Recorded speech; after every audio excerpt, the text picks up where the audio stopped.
झारखंड में लगभग 10 दिन हो गए हैं जब छात्र जेपीएससी, जेएसएससी, यहाँ तक कि अन्य जितने भी एग्जाम है उसमें धांधलियां हुई, गड़बड़ियों को लेके आंदोलन पर बैठे हैं, प्रदर्शन कर रहे हैं। और उन बीच में सीआईडी की जांच भी लगातार जारी है। सोमवार सुबह भी 2 बजे से लेके 6 बजे के बीच में सीआईडी ने लगभग हर जगह हजारीबाग, धनबाद, बोकारो, कई अन्य जिलों में जो है छापेमारी की है। और अभय तिवारी, जिसका नाम बार बार इसमें आ रहा है कि उन्होंने इतने एग्जाम दिए, हर बार पास भी कर लिया, कि उन पर भी शक है। और कई दस्तावेज भी ऐसे मिले हैं सीआईडी को, जिससे साफ पता चलता है कि हाँ, गड़बड़ी हुई थी। और जो अभय तिवारी, जिस पे बार बार डाउट किया जा रहा था, उस गड़बड़ियों में इनका भी बहुत बड़ा हाथ है। फिलहाल इन बीते 10 दिनों में छात्र में वहां पे जयपाल सिंह मुंडा स्टेडियम में क्या हो रहा है, छात्र जो अलग अलग जो बट गए हैं, ये भी बातें सामने आ रही है। पूरा माजरा क्या है, आज जेएलकेएम जो है वो धरने पे है, हर जिले में धरना देने बैठ रही है। उस बीच देवेंद्र नाथ महतो जो है वो हंगर स्ट्राइक पे है। तो उस बीच नेतृत्व कौन क्या करेगा, इस पूरे मामले पे कि जेपीएससी में ओवरऑल क्या कुछ चल रहा है, उसको लेकर आज हम बात करेंगे और हर जानकारी आपको देने की कोशिश करेंगे अगर आपको जानकारी नहीं होगी। हमारे साथ शैलेंद्र सर मौजूद है।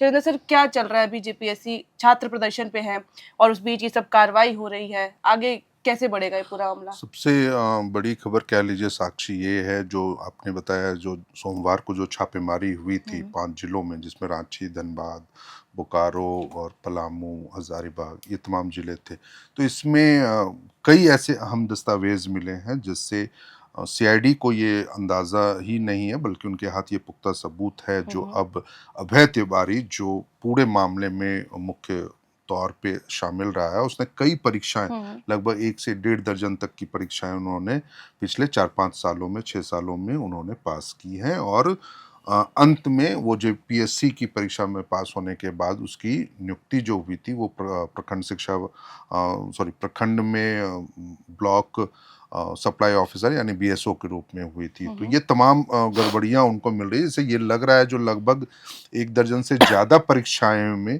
पेपर लीक का मामला आने वाले दिनों में उजागर हो सकता। उसके अलावा जो एक महत्वपूर्ण चर्चा ये है, या मतलब कि इस पूरे मामले में अपडेट ये आ रही है, जो मुख्यमंत्री हेमंत सोरेन इस पूरे मामले को लेकर के गंभीर है। और सबसे बड़ी खबर इसमें यह है, जो 14वीं जेपीएससी परीक्षा जो है, जिसका परीक्षा परिणाम पिछले महीने भी आया था, और उसको मांग करने की, रद्द करने की मांग को लेकर छात्र आंदोलनरत है।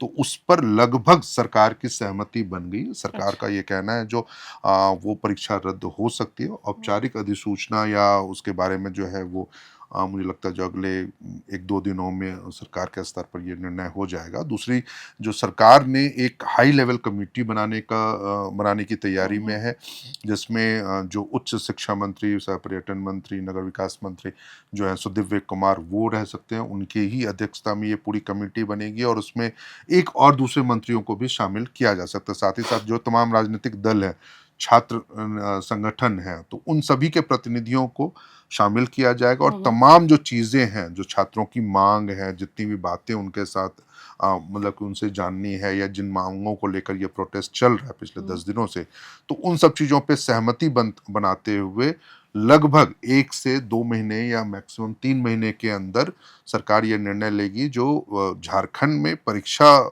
में जो गड़बड़ियां हो रही हैं, चाहे वो जेएसएससी के द्वारा आयोजित परीक्षाएं हों, जेपीएससी के द्वारा आयोजित परीक्षा, उसमें किस तरीके से एक बेहतर व्यवस्था हो, जो ताकि ये पेपर लीक का मामला या धांधलियों का मामला या फिर परीक्षा एजेंसियों के चयन का मामला, उसको लेकर के कभी भी छात्रों के मन में कोई डाउट ना रहे। तो सरकार ने अब ये लग रहा है जो वो एक पहल उन्होंने शुरुआत की है, जो हाँ, छात्रों की मांगों पर भी विचार होगा, साथ ही साथ सरकार का क्या इस पूरे मामले में सरकार का क्या कदम होगा, वो बहुत महत्वपूर्ण है। इस बीच जब कहा जा रहा है कि सरकार जो है वो कहीं ना कहीं छात्रों को सुनने को तैयार है, तो जो 10 तारीख को छात्रों ने ये ऐलान किया है कि विधानसभा का घेराव किया जाएगा, अगर सरकार बात सुन ही लेती है, बात हो ही जाती है, तो फिर वो घेराव क्या होगा? मुझे लगता है, देखिए, अभी सोमवार को देर शाम छात्रों ने एक प्रेस कॉन्फ्रेंस करके ये बातें जानकारी दी थी, जो वो 10 अगस्त को विधानसभा का घेराव करेंगे। दरअसल ये हमेशा से पिछले 8-10 दिनों से, जब से छात्रों का ये प्रोटेस्ट प्रोटेस्ट शुरू हुआ है उसमें ये आरोप लगते रहे हैं छात्रों के ऊपर, जो उनका छात्रों का आंदोलन जो है वो अलग अलग गुटों में बटा हुआ है, कोई नीति या फिर कोई एक ऐसी स्ट्रैटेजी उनके पास नहीं है जो क्या करना है, किन चीज़ों को किन मांगों को रखना है, कैसे सरकार से बात करनी है, क्या क्या चीज़ें सरकार के पास पहुंचानी है, मांग क्या करनी है। तो इन्हीं सब चीज़ों को लेकर के कल मतलब सोमवार को उन्होंने एक कोर कमेटी का भी गठन किया है, जिसमें प्रमुख मांगों पर या प्रमुख चीज़ों पर चर्चा करने के बाद वो आगे अपने मतलब आंदोलन को दिशा उसको देने की कोशिश करेंगे। ये बात आप जो कह रही हैं, जो 10 तारीख को विधानसभा घेराव है, निश्चित रूप से अभी उन्होंने ये कार्यक्रम तय किया है, लेकिन अभी 1 हफ्ते का समय लगभग एक है। इस बीच में यदि सरकार ने कोई फैसला ले लिया, क्योंकि मुझे लगता है जो देखिए 2 दिनों के बाद झारखंड विधानसभा का मानसून सत्र भी शुरू हो रहा है, उस दौरान हो सकता है जो इतनी अहम घोषणा सरकार विधानसभा में करना चाहेगी, और ये जरूरी भी है ताकि ये चीजें जो सरकार के आश्वासन है, सरकार की जो बातें हैं, वो हमेशा ऑन रिकॉर्ड रह सके। विधानसभा से बाहर यदि ये सरकार इस तरह की कोई चीजें करनी है तो नहीं, मतलब वो कहते हैं जो विपक्षी दलों को कोई मौका इस तरह का नहीं देना चाहती हैं, जो मानसून सत्र को या सरकार के चीज़ों को, या फिर वैसा लगे जो सरकार कह रही है उस पर छात्रों को भरोसा नहीं है। तो इस तरह की चीज़ों से बचने के लिए मुझे लगता है जो वो यदि इस 1 हफ्ते में वो सरकार कोई फैसला नहीं ले पाती है तो निश्चित रूप से छात्र अपने आंदोलन पर तो अड़िग रहेंगे। चलिए ये तो विधानसभा के छात्रों वाला हो गया। एक अंतिम सवाल कि जेल कैम्प अभी देवेंद्र नाथ महतो जो लीड कर रहे थे इस पूरे छात्र आंदोलन को, वो तो हंगर स्ट्राइक पे है, और उन जो तस्वीरें भी आ रही है हम ग्राउंड से भी देख रहे हैं कि वो कहीं ना कहीं थोड़ा सा लूज भी कर चुके हैं अपना पूरा स्टैमिना वगैरह। तो अब जो आज जेल कैम्प पूरे जिले में जो धरना पे देने वाला है, तो उसमें उसका नेतृत्व कौन करेंगे? जैसी बात है राजधानी रांची में भी होगा, तो क्या हमें जयराम महतो नजर आ सकते हैं? जयराम महतो को लेकर के कई बातें हैं। पिछले दिनों उनके सोशल मीडिया हैंडल से भी ये अपील की गई थी, जो तमाम जिलों में जेल कैम्प धरना देगा, वहाँ धरना का कार्यक्रम है, तो निश्चित रूप से वो दिखेंगे। मुझे ऐसी उम्मीद है। वो राजधानी रांची में भले ना दिखें, शायद गिरिडीह में दिख जाए, बोकारो में दिख जाए, कहीं धनबाद में दिख जाए, लेकिन वो दिखेंगे, क्योंकि इस मुद्दे को लेकर के पिछले कई दिनों से लगातार उनके सोशल मीडिया हैंडल से हो, चाहे जेल कैम्प के सोशल मीडिया हैंडल से हो, छात्र नेता जो जेल कैम्प से जुड़े हुए हैं वो लोग, तमाम लोग इस आंदोलन के साथ खड़े हैं। अभी आपने कहा जो हंगर स्ट्राइक पे देवेंद्र महतो खुद भी छात्र नेता होने के अलावा वो जेल कैम्प के वरीय उपाध्यक्ष भी हैं। तो इस नाते मुझे लगता है जो निश्चित रूप से जयराम महतो भी न सिर्फ प्रोटेस्ट में दिखेंगे, बल्कि उन्होंने तो ऐलान तक कर रखा है जो शायद 6 तारीख को वो विधानसभा घेराव भी हो, इसको लेकर के आने की कोई अपडेट पहले ये खबर आई थी, लेकिन वर्तमान में आज के कार्यक्रम के बाद ये शायद तय हो जाएगा जो जेल कैम्प की क्या भूमिका होती है। लेकिन इतना जरूर है, जो हंगर स्ट्राइक पे देवेंद्र नाथ महतो बैठे हैं तो उनकी तबीयत को लेकर के भी डॉक्टरों की टीम एक निगरानी रख रही है, और आज उनके हंगर स्ट्राइक का 3रा दिन है। तो ये कहा जा रहा है जो आज दिशोम गुरु शिबू सोरेन जी की पुण्यतिथि भी है, पहली पुण्यतिथि, और उन्होंने ऐलान भी किया है जो आज का जो हंगर स्ट्राइक है मंगलवार का, तो वो उनको ही समर्पित रहेगा, उनकी ही चीज़ों को। यह आप लोगों ने भी देखा था जो कैसे जब प्रोटेस्ट शुरू हुआ था तो दिशोम गुरु जी की तस्वीर भी वहाँ उन्होंने लगा रखी थी, और वो मांग भी कर रहे हैं इन सब चीज़ों को लेकर।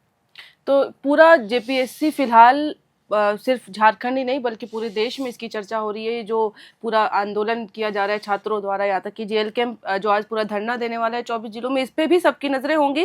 अब आने वाले कुछ दिन, या मैं यूँ कहूँ कि आज से ही आने वाले जो कुछ दिन होंगे वो बहुत ज़्यादा अहम होने वाले हैं, हर तरीके से अहम होने वाले हैं कि जेल कैंप अब इस पर किस तरीके से आज धरना देता है, छात्र किस तरीके से रिएक्ट करते हैं अगर सरकार की ओर से उनकी तरफ कोई मतलब कि प्रस्ताव दिया जाता है, बातचीत की जाती है। और अब जो विधानसभा का मानसून सत्र भी शुरू हो रहा है, तो उस दौरान किस तरीके से पूरा आंदोलन चलता है, यानी बैलेंस हो पाता है नहीं, क्या कुछ रहेगा चीजें, हम हर चीज वो सब चीजें भी आप तक पहुंचाने की पूरी कोशिश करेंगे। बाकी ग्राउंड में किस तरीके की सिचुएशंस बन रहे हैं, क्या केओस है, हर चीज पे हमारी नजरें हैं, और हम वहां से भी आपको सारी खबरें, हर जानकारी पहुंचाने की पूरी कोशिश कर रहे हैं।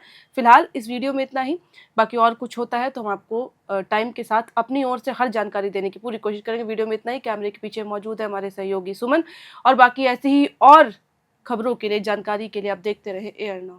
FRP pressure vessels are made using fiber reinforced plastic, a powerful combination of high strength glass fibers and corrosion resistant resin. At Duraplast, we manufacture these vessels using advanced filament winding technology. Layer by layer, resin coated glass fibers are precisely wound over a rotating mold, creating a structure that is lightweight, high strength, and built to handle pressure. The result? Superior corrosion resistance, longer lifespan, lower maintenance costs for industries that demand performance without compromise. For customized FRP pressure vessel solutions,